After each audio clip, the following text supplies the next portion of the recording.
conjointement par la Banque africaine de développement et le gouvernement guinéen à hauteur de 15 600 000 $.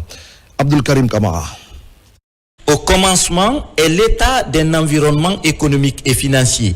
Imaginez celui-ci avec une informalité des entreprises, une dispersion des interventions en faveur du secteur privé ou encore la non-mise à jour de certains documents d'intervention stratégique.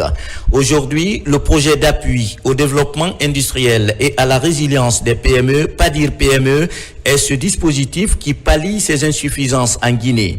Ici, les membres de son comité de pilotage se retrouvent pour la présentation et l'adoption du plan de travail et budget annuel 2025. Ce projet, c'est comment traduire en des faits concrets la politique nationale de développement industriel qui vient d'être adoptée par le gouvernement. La seconde dimension, c'est l'appui institutionnel. Vous avez un ensemble d'acteurs qui interviennent en faveur du secteur privé. Il faut renforcer leurs compétences pour soutenir convenablement le secteur privé.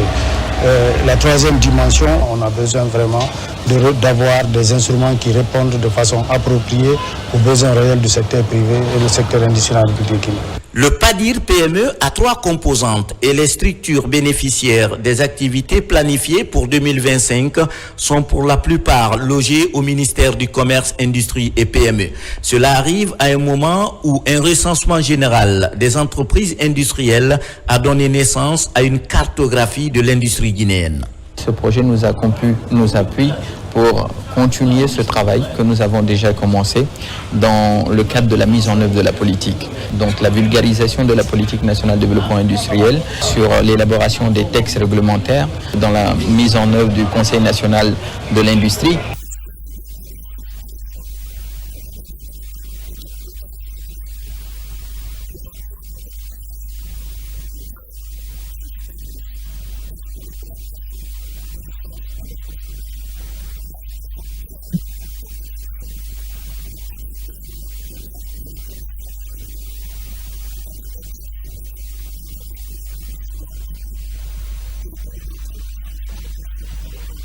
Le projet PADIR PME est financé conjointement par la Banque africaine de développement et le gouvernement guinéen à hauteur de 15 600 000 $ et l'exécution des tâches est assurée par l'unité de coordination et d'exécution des projets. Et pendant ce temps, le désenclavement informationnel se poursuit à l'intérieur du pays. À Farana, les efforts sont en cours pour relancer la radio rurale et également rénover ses studios, ainsi que pour permettre aux citoyens de suivre les antennes de la radio nationale. C'est le ministère de l'Information et de la Communication qui continue d'agir ainsi pour permettre aux citoyens de la région d'être mieux informés donc de ce qu'il se passe à travers le pays. Ibrahima Oulem Fofana et Silati Kourouma. À Farana, comme dans plusieurs localités autrefois coupées du flux médiatique, l'accès à l'information devient une réalité palpable. Cette transformation porte la signature du ministre de l'Information et de la Communication, Fana Souma, sous l'impulsion visionnaire du général président de la République. En témoigne la réhabilitation complète du studio de la radio rurale de Farana, doté de nouveaux équipements pour améliorer la qualité de la diffusion. La voix de la révolution renaît sur les ondes pour le plus grand bonheur des auditeurs du Sankaran. On a connu ce studio et aujourd'hui nous trouvons un grand changement parce que nous avons observé qu'il y a beaucoup de choses qui ont changé et aujourd'hui nous constatons aussi que le signal de la radio nationale est revenu. Depuis des années, moi je suis là il y a bientôt 3 ans, on n'a jamais eu l'occasion d'écouter la radio nationale. Mais je profite de l'occasion pour dire merci à monsieur le ministre. Nous, à la radio rurale de Farana, dès sa nomination, il nous a doté un émetteur de 500 watts. Il a dépêché le directeur général de venir réfectionner ce studio. Il nous a appuyé à travers la fondation OCP en équipement. On a reçu des casques, des micros, des distributeurs de casques. Tout récemment, le directeur général en personne nous a doté d'un climatiseur. La relance de la radio nationale sur la 91.6 est un signal fort, celui d'un renouveau médiatique en marche. À Sankaran, ce retour à l'antenne ravive la mémoire collective et redonne vie à une radio qui autrefois portait les grandes voix de l'histoire du pays. À belle lurette, la radio nationale n'était pas captée à Farana. C'est seulement le journal parlé qui est écouté par synchronisation avec la radio.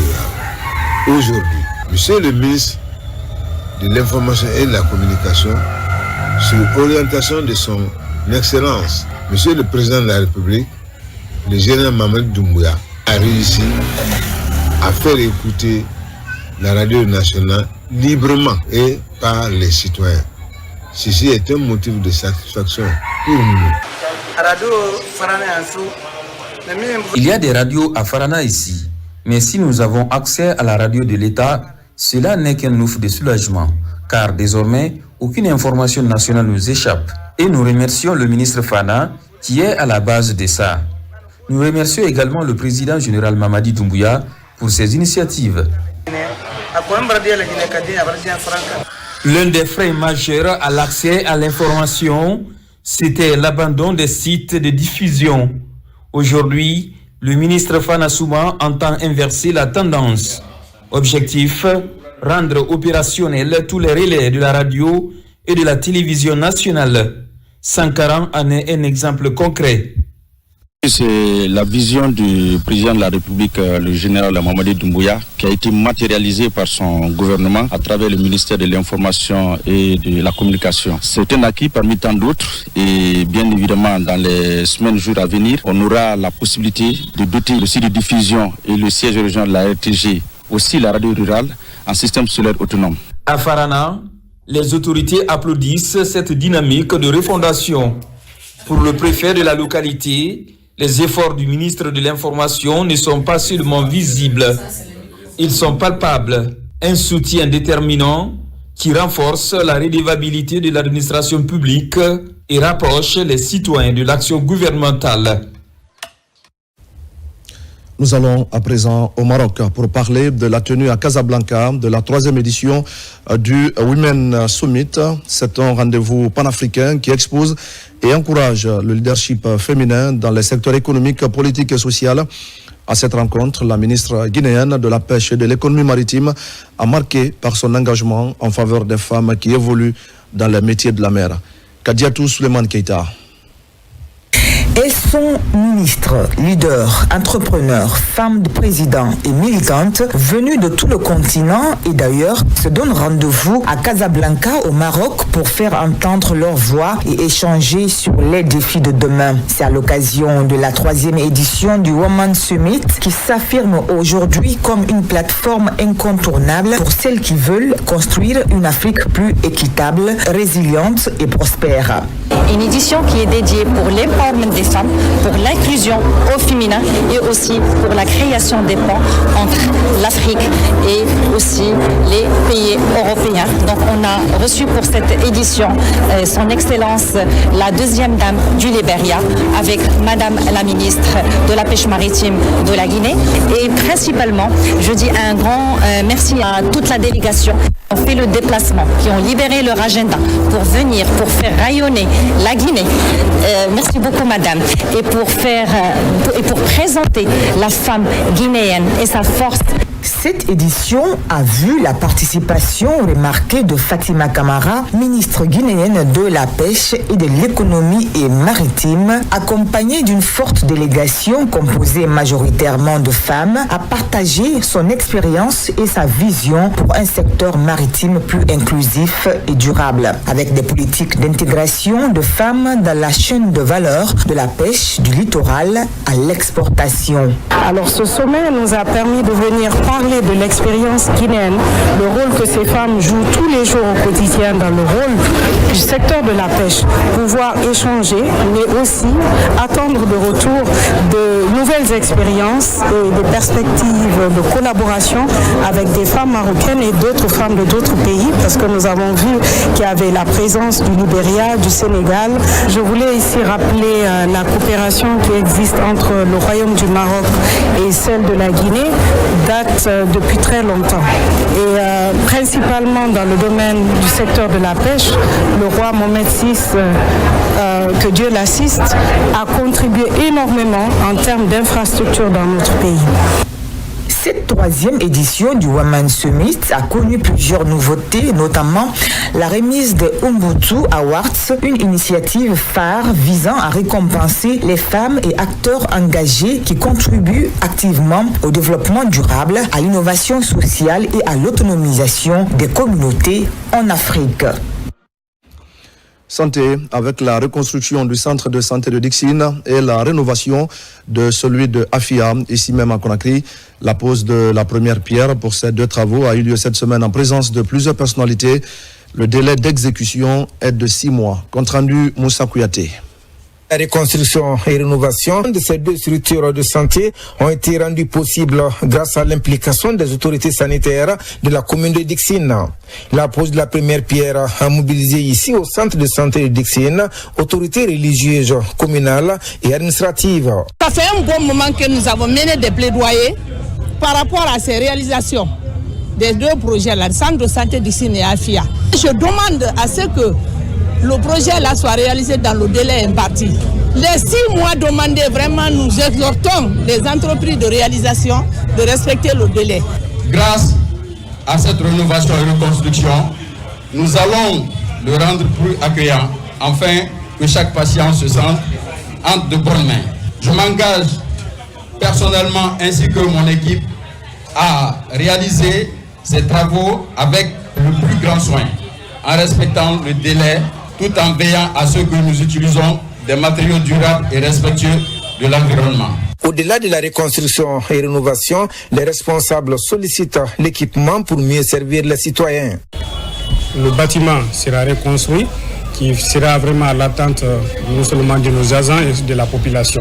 Mais on ne va pas cesser de lancer des plaidoyers pour que ces centres soient équipés.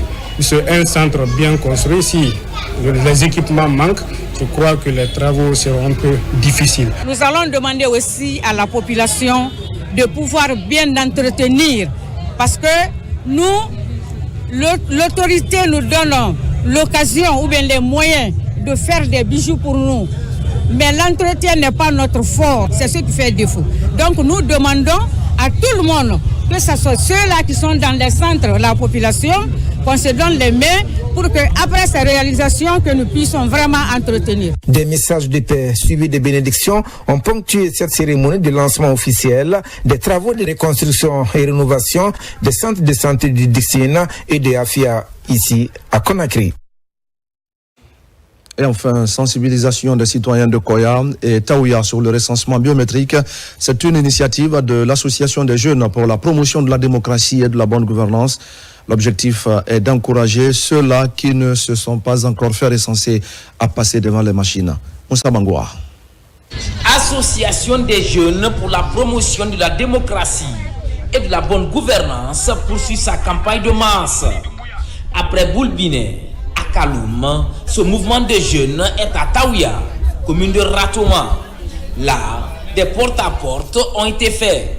Taxis, motards et citoyens jusqu'au bureau du recensement. Tout a été passé au PNFM.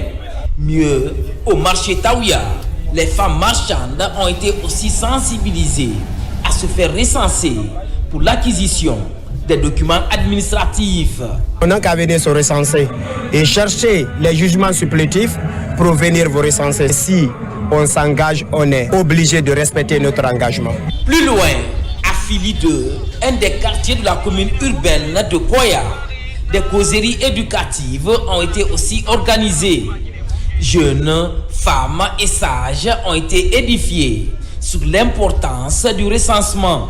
Pour la sensibilisation, je lance encore un appel à toute la population qui ne se sont pas encore recensées de venir se faire recenser. On n'a pas le temps maintenant là. Ça nous reste quelque temps que tout le monde vienne se faire recenser pour avoir une identité. Notre cher président de la République, son Excellence le général Mamadi Doumbouya, a fait de ce recensement une des priorités. Donc nous sommes dans les dernières minutes du recensement. Donc c'est pourquoi notre président, M. Touré Ibrahima Sori, a trouvé nécessaire de profiter de ce petit temps pour encore rappeler vraiment aux citoyens de leurs droits. Parce que se faire recenser, c'est un devoir. En plus du quartier Fili 2, l'association des jeunes pour la promotion de la démocratie et de la bonne gouvernance s'est rendu au marché de la commune urbaine de Koya. Vendeurs, marchands et acheteurs étaient tous édifiés sur les avantages liés au recensement. Leur quotidien, c'est être dans le marché. Mais leur faire comprendre que ce n'est pas en étant au marché qu'elles peuvent se faire recenser. Il faut qu'elles sortent, aller vers les agents recenseurs, se faire recenser pour que leur voix compte. Parce que ce recensement, il est pour tout le monde. Dans le développement du pays, il faut que l'État sache qui tu es. Tu es guinéen, tu es vivant, tu es mort, il faut que l'État sache tout ça. Donc c'est pour ça que l'État a initié cette chose. C'est pour maîtriser sa population. Mobilisons-nous pour le recensement. Avec ce slogan, Agi de Bog compte aller jusqu'au bout, afin que ce projet d'utilité publique soit une réussite et profitable à tous les Guinéens. Toute chose qui favorise le développement. Et voilà, mesdames et messieurs, c'est la fin de ce journal. Merci à tous de l'avoir suivi. Je vous retrouve demain pour d'autres actualités de la Guinée, notre paradis, terre de richesse et d'innovation. Bonsoir à tous.